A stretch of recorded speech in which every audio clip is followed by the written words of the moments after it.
شروع اللہ کا نام لے کر جو بڑا مہربان نہایت رحم والا ہے۔ سب تعریف اللہ ہی کو ہے جس نے اپنے محبوب بندے محمد صلی اللہ علیہ وآلہ وسلم پر یہ کتاب نازل کی اور اس میں کسی طرح کی گجی اور پیچیدگی نہ رکھی بلکہ سیدھی اور سلیس اتاری تاکہ لوگوں کو عذاب سخت سے جو اس کی طرف سے آنے والا ہے ڈرائے اور مومنوں کو جو نیک عمل کرتے ہیں خوشخبری سنائے کہ ان کے لیے ان کے کاموں کا نیک بدلہ یعنی بہشت ہے جس میں وہ ہمیشہ رہیں گے، اور ان لوگوں کو بھی ڈرائے جو کہتے ہیں کہ اللہ نے کسی کو بیٹا بنا لیا ہے۔ ان کو اس بات کا کچھ بھی علم نہیں اور نہ ان کے باپ دادا ہی کو تھا۔ یہ بڑی سخت بات ہے جو ان کے منہ سے نکلتی ہے، اور کچھ شک نہیں کہ یہ جو کچھ کہتے ہیں محض جھوٹ ہے۔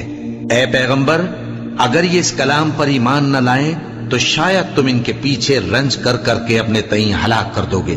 جو چیز زمین پر ہے ہم نے اس کو زمین کے لیے زینت بنایا ہے تاکہ لوگوں کی آزمائش کریں کہ ان میں کون اچھے عمل کرنے والا ہے، اور جو چیز زمین پر ہے ہم اس کو نابود کر کے بنجر میدان کر دیں گے۔ کیا تم خیال کرتے ہو کہ غار اور لوح والے ہماری نشانیوں میں سے عجیب تھے؟ جب وہ نوجوان غار میں جا رہے تو کہنے لگے کہ اے ہمارے پروردگار، ہم پر اپنے ہاں سے رحمت نازل فرما اور ہمارے کام میں درستی کے سامان مہیا کر۔ تو ہم نے غار میں کئی سال تک ان کے کانوں پر نیند کا پردہ ڈالے رکھا، یعنی ان کو سلائے رکھا۔ پھر ان کو جگہ اٹھایا تاکہ معلوم کریں کہ جتنی مدت وہ غار میں رہے دونوں جماعتوں میں سے اس کی مقدار کس کو خوب یاد ہے۔ ہم ان کے حالات تم سے صحیح صحیح بیان کرتے ہیں۔ وہ کئی نوجوان تھے جو اپنے پروردگار پر ایمان لائے تھے، اور ہم نے ان کو اور زیادہ ہدایت دی تھی اور ان کے دلوں کو مربوط یعنی مضبوط کر دیا۔ جب وہ اٹھ کھڑے ہوئے تو کہنے لگے کہ ہمارا پروردگار آسمانوں اور زمین کا مالک ہے، ہم اس کے سوا کسی کو معبود سمجھ کر نہ پکاریں گے۔ اگر ایسا کیا تو اس وقت ہم نے بے عقلی کی بات کی۔ ان ہماری قوم کے لوگوں نے اس کے سوا اور معبود بنا رکھے ہیں، بھلا یہ ان کے معبود ہونے پر کوئی کھلی دلیل کیوں نہیں لاتے؟ تو اس سے زیادہ کون ظالم ہے جو اللہ پر جھوٹ باندھے؟ اور جب تم نے ان مشرکوں سے اور جن کی یہ اللہ کے سوا عبادت کرتے ہیں ان سے کنارہ کر لیا ہے تو غار میں چل رہو، تمہارا پروردگار تمہارے لیے اپنی رحمت وسیع کر دے گا اور تمہارے کاموں میں آسانی کے سامان مہیا کرے گا۔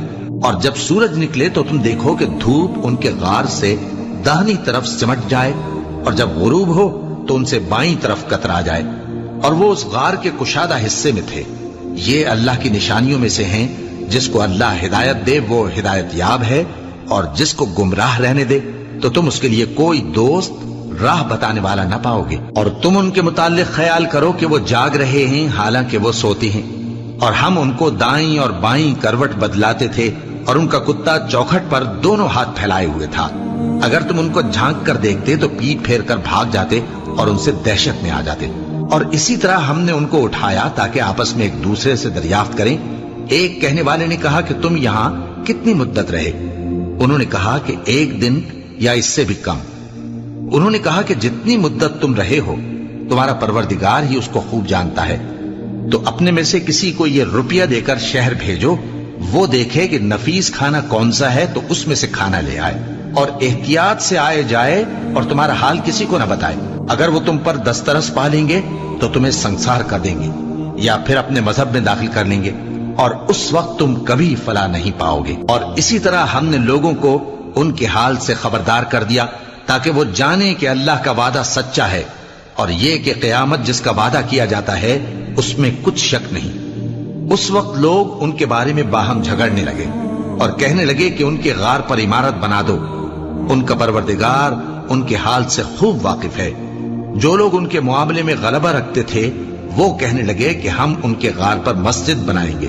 بعض لوگ اٹکل پچو کہیں گے کہ وہ 3 تھے اور چوتھا ان کا کتا تھا، اور بعض کہیں گے کہ وہ 5 تھے اور چھٹا ان کا کتا تھا، اور بعض کہیں گے کہ وہ 7 تھے اور 8واں ان کا کتا تھا۔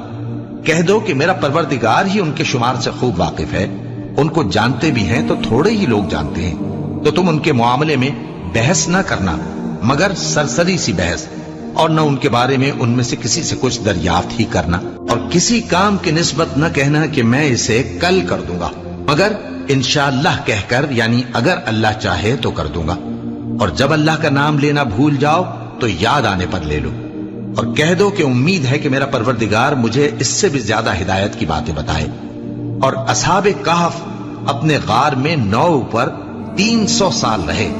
کہہ دو کہ جتنی مدت وہ رہے اسے اللہ ہی خوب جانتا ہے، اسی کو آسمانوں اور زمین کی پوشیدہ باتیں معلوم ہیں، وہ کیا خوب دیکھنے والا اور کیا خوب سننے والا ہے۔ اس کے سوا ان کا کوئی کارساز نہیں، اور نہ وہ اپنے حکم میں کسی کو شریک کرتا ہے۔ اور اپنے پروردگار کی کتاب کو جو تمہارے پاس بھیجی جاتی ہے پڑھتے رہا کرو، اس کی باتوں کو کوئی بدلنے والا نہیں، اور اس کے سوا تم کہیں پناہ بھی نہیں پاؤ گے۔ اور جو لوگ صبح و شام اپنے پروردگار کو پکارتے اور اس کی خوشنودی کے طالب ہیں، ان کے ساتھ صبر کرتے رہو، اور تمہاری نگاہیں ان میں سے گزر کر اور طرف نہ دوڑے کہ تم دنیاوی زندگی کی رونقوں کے خواستگار ہو جاؤ۔ اور جس شخص کے دل کو ہم نے اپنی یاد سے غافل کر دیا ہے اور وہ اپنی خواہش کی پیروی کرتا ہے اور اس کا کام حد سے بڑھ گیا ہے، اس کا کہا نہ ماننا۔ اور کہہ دو کہ لوگو یہ قرآن تمہارے پروردگار کی طرف سے برحق ہے، تو جو چاہے ایمان لائے اور جو چاہے کافر رہے۔ ہم نے ظالموں کے لیے دوزخ کی آگ تیار کر رکھی ہے جس کی قناتیں ان کو گھیر رہی ہوں گی، اور اگر فریاد کریں گے تو ایسے کھولتے ہوئے پانی سے ان کی داد رسی کی جائے گی جو پگھلے ہوئے تانبے کی طرح گرم ہوگا، اور جو ان کے چہروں کو بھون ڈالے گا۔ ان کے پینے کا پانی بھی برا اور آرام گاہ بھی بری۔ اور جو ایمان لائے اور کام بھی نیک کرتے رہے تو ہم نیک کام کرنے والوں کا اجر ضائع نہیں کرتے۔ ایسے لوگوں کے لیے ہمیشہ رہنے کے باغ ہیں جن میں ان کے محلوں کے نیچے نہریں بہ رہی ہیں، ان کو وہاں سونے کے کنگن پہنائے جائیں گے، اور وہ باریک دیبا اور اطلس کے سبز کپڑے پہنا کریں گے، اور تختوں پر تکیے لگا کر بیٹھا کریں گے۔ کیا خوب بدلہ اور کیا خوب آرام گاہ ہے۔ اور ان سے 2 شخصوں کا حال بیان کرو جن میں سے ایک کو ہم نے انگور کے 2 باغ عنایت کیے تھے اور ان کے گردا گرد کھجوروں کے درخت لگا دیے تھے، اور ان کے درمیان کھیتی پیدا کر دی تھی۔ دونوں باغ کثرت سے پھل لاتے اور اس کی پیداوار میں کسی طرح کی کمی نہ ہوتی، اور دونوں میں ہم نے ایک نہر بھی جاری کر رکھی تھی، اور اس طرح اس شخص کو ان کی پیداوار ملتی رہتی تھی۔ تو ایک دن جبکہ وہ اپنے دوست سے باتیں کر رہا تھا، کہنے لگا کہ میں تم سے مال و دولت میں بھی زیادہ ہوں اور جتھے اور جماعت کے لحاظ سے بھی زیادہ عزت والا ہوں، اور ایسی شیخیوں سے اپنے حق میں ظلم کرتا ہوا اپنے باغ میں داخل ہوا۔ کہنے لگا کہ میں نہیں خیال کرتا کہ یہ باغ کبھی تباہ ہو، اور نہ خیال کرتا ہوں کہ قیامت برپا ہو، اور اگر میں اپنے پروردگار کی طرف لوٹایا بھی جاؤں تو وہاں ضرور اس سے اچھی جگہ پاؤں گا۔ تو اس کا دوست جو اس سے گفتگو کر رہا تھا کہنے لگا کہ کیا تم اس ذات سے کفر کرتے ہو جس نے تم کو مٹی سے پیدا کیا، پھر نطفے سے، پھر تمہیں پورا آدمی بنایا؟ مگر میں تو یہ کہتا ہوں کہ اللہ ہی میرا پروردگار ہے، اور میں اپنے پروردگار کے ساتھ کسی کو شریک نہیں کرتا۔ اور جب تم اپنے باغ میں داخل ہوئے تو تم نے ما شاء اللہ لا قوت الا باللہ کیوں نہ کہا؟ اگر تم مجھے مال و اولاد میں اپنے سے کمتر دیکھتے ہو تو عجب نہیں کہ میرا پروردگار مجھے تمہارے باغ سے بہتر عطا فرمائے، اور تمہارے اس باغ پر آسمان سے آفت بھیج دے تو وہ صاف میدان ہو جائے، یا اس باغ کی نہر کا پانی گہرائی میں اتر جائے تو پھر تم اسے تلاش نہ کر سکو، اور اس کے میووں کو عذاب نے آ گھیرا اور وہ اپنی چھتریوں پر گر کر رہ گیا، تو جو مال اس نے اس پر خرچ کیا تھا اس پر حسرت سے ہاتھ ملنے لگا اور کہنے لگا کہ کاش میں اپنے پروردگار کے ساتھ کسی کو شریک نہ بناتا۔ اس وقت اللہ کے سوا کوئی جماعت اس کی مددگار نہ ہوئی اور نہ وہ بدلہ لے سکا۔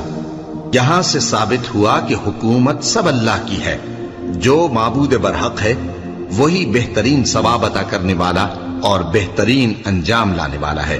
اور ان سے دنیا کی زندگی کی مثال بھی بیان کر دو کہ وہ ایسی ہے جیسے پانی جسے ہم نے آسمان سے برسایا تو اس کے ساتھ زمین کی پیداوار مل کر نکلی، پھر وہ چورا چورا ہو گئی کہ ہوائیں اسے اڑاتی پھرتی ہیں، اور اللہ تو ہر چیز پر قدرت رکھتا ہے۔ مال اور بیٹے تو دنیا کی زندگی کی رونق و زینت ہیں، اور نیکیاں جو باقی رہنے والی ہیں وہ ثواب کے لحاظ سے تمہارے پروردگار کے ہاں بہت اچھی اور امید کے لحاظ سے بہت بہتر ہیں۔ اور جس دن ہم پہاڑوں کو چلائیں گے اور تم زمین کو صاف میدان دیکھو گے، اور ان لوگ امید کے لحاظ سے بہت بہتر ہیں۔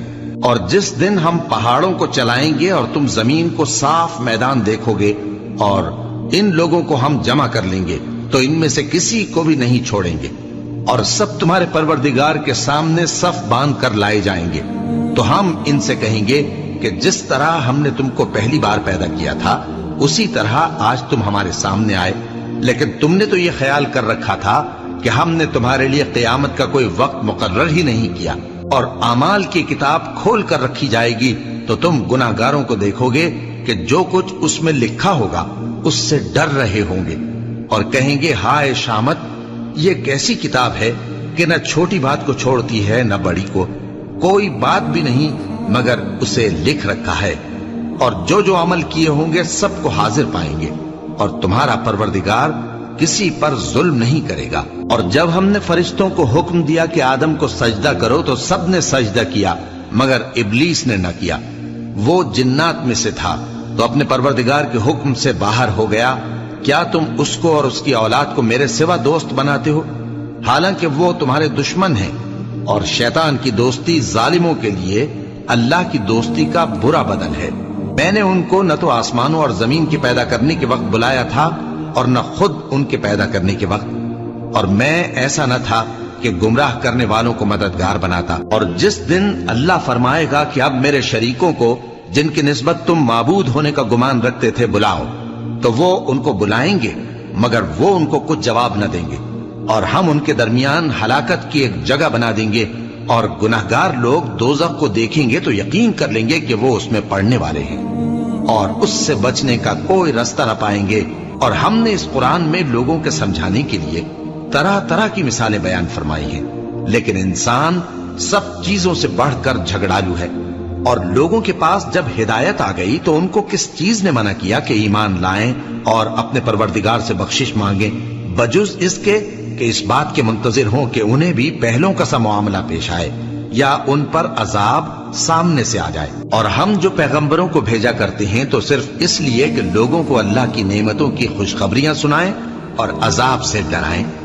اور جو کافر ہیں وہ باطل کی مدد سے جھگڑا کرتے ہیں تاکہ اس سے حق کو پھسلا دیں، اور انہوں نے ہماری آیتوں کو اور جس چیز سے ان کو ڈرایا جاتا ہے اسے ہنسی بنا لیا ہے. اور اس سے بڑھ کر ظالم کون، جس کو اس کے پروردگار کی آیات کے ذریعے سمجھایا گیا تو اس نے ان سے منہ پھیر لیا، اور جو اعمال وہ آگے کر چکا اس کو بھول گیا. ہم نے ان کے دلوں پر پردے ڈال دیے کہ اسے سمجھ نہ سکیں، اور کانوں میں ثقل پیدا کر دیا ہے کہ سن نہ سکیں. اور اگر تم ان کو رستے کی طرف بلاؤ تو کبھی رستے پر نہ آئیں گے، اور تمہارا پروردگار بخشنے والا صاحب رحمت ہے. اگر وہ ان کے کرتوتوں پر ان کو پکڑنے لگے تو ان پر جھٹ عذاب بھیج دے، مگر ان کے لیے ایک وقت مقرر کر رکھا ہے کہ اس کے عذاب سے کوئی پناہ کی جگہ نہ پائیں گے.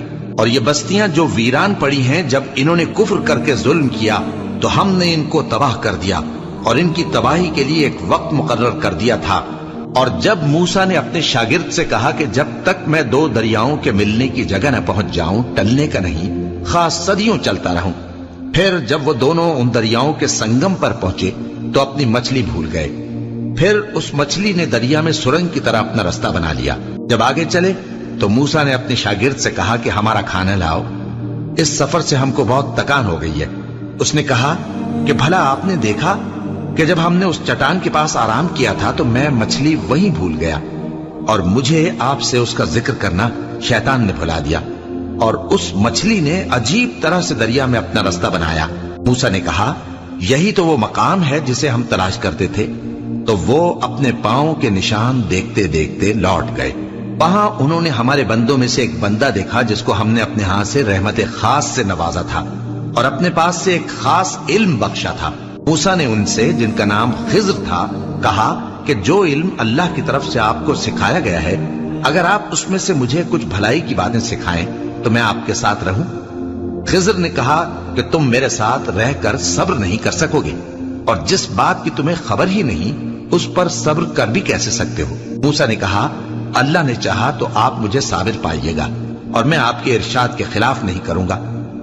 خضر نے کہا اگر تم میرے ساتھ رہنا چاہو تو شرط یہ ہے مجھ سے کوئی بات نہ پوچھنا جب تک میں خود اس کا ذکر تم سے نہ کروں. تو دونوں چل پڑے، یہاں تک کہ جب کشتی میں سوار ہوئے تو خضر نے کشتی کو پھاڑ ڈالا. موسیٰ نے کہا کیا آپ نے اس کو اس لیے پھاڑا ہے کہ سواروں کو غرق کر دی؟ یہ تو آپ نے بڑی عجیب بات کی۔ خضر نے کہا کیا میں نے نہیں کہا تھا کہ تم میرے ساتھ صبر نہ کر سکو گے؟ موسیٰ نے کہا کہ جو بھول مجھ سے ہوئی اس پر مواخذہ نہ کیجیے اور میرے معاملے میں مجھ پر مشکل نہ ڈالیے۔ پھر دونوں چلے، یہاں تک کہ رستے میں ایک لڑکا ملا تو خضر نے اسے مار ڈالا۔ موسیٰ نے کہا کہ آپ نے ایک بے گناہ شخص کو ناحق بغیر قصاص کے مار ڈالا، یہ تو آپ نے بری بات کی۔ خضر نے کہا کیا میں نے نہیں کہا تھا کہ تم سے میرے ساتھ صبر نہیں ہو سکے گا؟ انہوں نے کہا کہ اگر میں اس کے بعد پھر کوئی بات پوچھوں یعنی اعتراض کروں تو مجھے اپنے ساتھ نہ رکھیے گا کہ آپ میری طرف سے عذر کے قبول کرنے میں حد کو پہنچ گئے ہیں۔ پھر دونوں چلے، یہاں تک کہ گاؤں والوں کے پاس پہنچے اور ان سے کھانا طلب کیا۔ انہوں نے ان کی ضیافت کرنے سے انکار کیا۔ پھر انہوں نے وہاں ایک دیوار دیکھی جو گرا چاہتی تھی تو خضر نے اس کو سیدھا کر دیا۔ موسیٰ نے کہا کہ اگر آپ چاہتے تو ان سے اس کا معاوضہ لے لیتے تاکہ کھانے کا کام چلتا۔ خضر نے کہا کہ اب مجھ میں اور تم میں علیحدگی، مگر جن باتوں پر تم صبر نہ کر سکے میں ان کا تمہیں بھید بتائے دیتا ہوں کہ وہ جو کشتی تھی غریب لوگوں کی تھی جو دریا میں محنت کر کے یعنی کشتیاں چلا کر گزارا کرتے تھے، اور ان کے سامنے کی طرف ایک بادشاہ تھا جو ہر اچھی کشتی کو زبردستی چھین لیتا تھا، تو میں نے چاہا کہ اسے عیبدار کر دوں تاکہ وہ اسے غصب نہ کر سکے۔ اور وہ جو لڑکا تھا اس کے ماں باپ دونوں مومن تھے، ہمیں اندیشہ ہوا کہ وہ بڑا ہو کر بد کردار ہوگا تو کہیں ان کو سرکشی اور کفر میں نہ پھنسا دے، تو ہم نے چاہا کہ ان کا پروردگار اس کی جگہ ان کو اور بچہ عطا فرمائے جو اخلاقی پاکیزگی میں بہتر اور محبت میں زیادہ قریب ہو۔ اور وہ جو دیوار تھی سو 2 یتیم لڑکوں کی تھی جو شہر میں رہتے تھے، اور اس کے نیچے ان کا خزانہ دفن تھا، اور ان کا باپ ایک نیک آدمی تھا۔ تو تمہارے پروردگار نے چاہا کہ وہ اپنی جوانی کو پہنچ جائیں اور پھر اپنا خزانہ نکالے۔ یہ تمہارے پروردگار کی مہربانی ہے، اور یہ کام میں نے اپنی طرف سے نہیں کیے، یہ ان باتوں کی حقیقت ہے جن پر تم صبر نہ کر سکے۔ اور تم سے ذوالقرنین کے بارے میں دریافت کرتے ہیں، کہہ دو کہ میں اس کا کسی قدر حال تمہیں پڑھ کر سناتا ہوں۔ ہم نے اس کو زمین میں بڑا اقتدار دیا تھا اور ہر طرح کا سامان اس کو عطا کیا تھا، تو اس نے ایک سفر کا سامان کیا، یہاں تک کہ جب سورج کے غروب ہونے کی جگہ پہنچا تو اسے ایسا پایا کہ ایک کیچڑ والے چشمے میں ڈوب رہا ہے، اور اس چشمے کے پاس ایک قوم دیکھی۔ ہم نے کہا ذوالقرنین تم ان کو خواہ تکلیف دو خواہ ان کے بارے میں بھلائی اختیار کرو، دونوں باتوں کی تم کو قدرت ہے۔ ذوالقرنین نے کہا کہ جو کفر و بد کرداری سے ظلم کرے گا اسے ہم سزا دیں گے، پھر وہ اپنے پروردگار کی طرف لوٹایا جائے گا تو وہ بھی اسے بڑا عذاب دے گا، اور جو ایمان لائے گا اور عمل نیک کرے گا اس کے لیے بہت اچھا بدلہ ہے، اور ہم اپنے معاملے میں اس سے نرم بات کہیں گے۔ پھر اس نے ایک اور سامان سفر کیا، یہاں تک کہ سورج کے طلوع ہونے کے مقام پر پہنچا تو دیکھا کہ وہ ایسے لوگوں پر طلوع ہوتا ہے جن کے لیے ہم نے دھوپ سے بچاؤ کی کوئی اوٹ نہیں بنائی تھی۔ حقیقت یوں ہی تھی، اور جو کچھ اس کے پاس تھا ہم کو سب کی خبر تھی۔ پھر اس نے ایک اور سفر کا سامان کیا، یہاں تک کہ 2 اونچے سیدھے پہاڑوں کے درمیان پہنچا تو دیکھا کہ ان کے اس طرف کچھ لوگ ہیں کہ بات کو سمجھ نہیں سکتے۔ ان لوگوں نے کہا کہ اے ذوالقرنین، یاجوج اور ماجوج اس علاقے میں فساد کرتے رہتے ہیں، بھلا ہم آپ کے لیے خرچ کا انتظام کر دیں کہ آپ ہمارے اور ان کے درمیان ایک دیوار کھینچ دیں۔ ذوالقرنین نے کہا کہ خرچ کا جو مقدور اللہ نے مجھے بخشا ہے وہ بہت اچھا ہے، تم مجھے قوت بازو سے مدد دو، میں تمہارے اور ان کے درمیان ایک مضبوط رکاوٹ بنا دوں گا۔ تم لوہے کے بڑے بڑے تختے میرے پاس لاؤ۔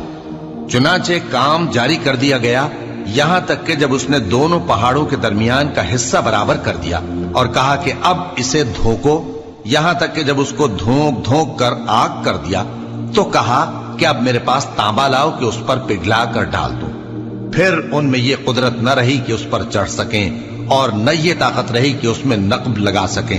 بولا کہ یہ میرے پروردگار کی مہربانی ہے، پھر جب میرے پروردگار کا وعدہ آ پہنچے گا تو اس کو ڈھا کر ہموار کر دے گا، اور میرے پروردگار کا وعدہ سچا ہے۔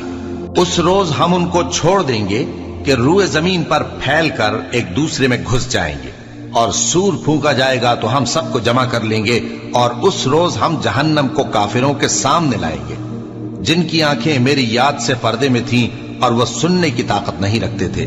اب کیا کافر یہ خیال کرتے ہیں کہ وہ میرے بندوں کو میرے سوا اپنا کارساز بنائیں گے تو میں خفا نہیں ہوں گا؟ ہم نے ایسے کافروں کے لیے جہنم کی مہمانی تیار کر رکھی ہے۔ کہہ دو کہ ہم تمہیں ایسے لوگ بتائیں جو اعمال کے لحاظ سے بڑے نقصان میں ہیں۔ یہ وہ لوگ ہیں جن کی دوڑ دھوپ دنیا کی زندگی میں برباد ہو گئی اور وہ یہ سمجھے ہوئے ہیں کہ وہ اچھے کام کر رہے ہیں۔ یہ وہ لوگ ہیں جنہوں نے اپنے پروردگار کی آیتوں کو نہ مانا اور اس کے سامنے جانے سے انکار کیا، تو ان کے اعمال ضائع ہو گئے۔ سو ہم قیامت کے دن ان کے لیے کچھ بھی وزن قائم نہیں کریں گے۔